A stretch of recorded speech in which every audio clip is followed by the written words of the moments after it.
សាថ្មីក៏បានមកដល់ឈុំព្រួយក្បាយខ្វល់ព្យាយាមអ៊ុំសា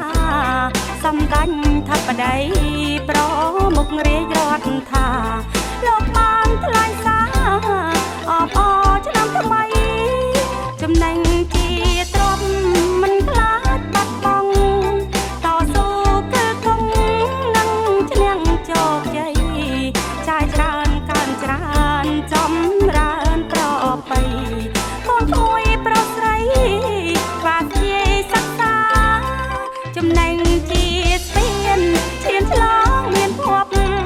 ត្រូវប្រកាន់ខ្ជាប់កុំបងបងឡើយណាអាចប្រើសម្រាប់ដងស្រាយបញ្ហាត្រូវប្រឹងសិក្សាឲ្យបានជោគជ័យ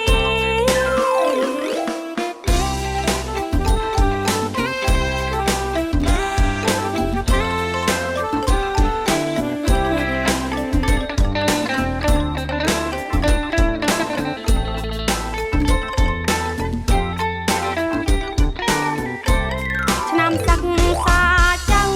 ត្រូវបានបញ្ចប់សិស្សខ្លាំងមានភ័ព្វបានឡើងថ្នាក់ថ្មីខ្លាំងប្រឡងធ្លាក់ខិនខំគ្មានក្មីផ្ដាច់ញាគ្មានក្មី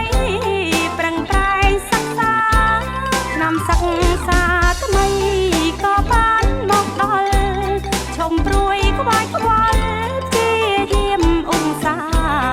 សំដាញ់ថាប្តីប្រមុខរាជរដ្ឋថាលោកបានថ្លែងសារអបអរឆ្នាំថ្មី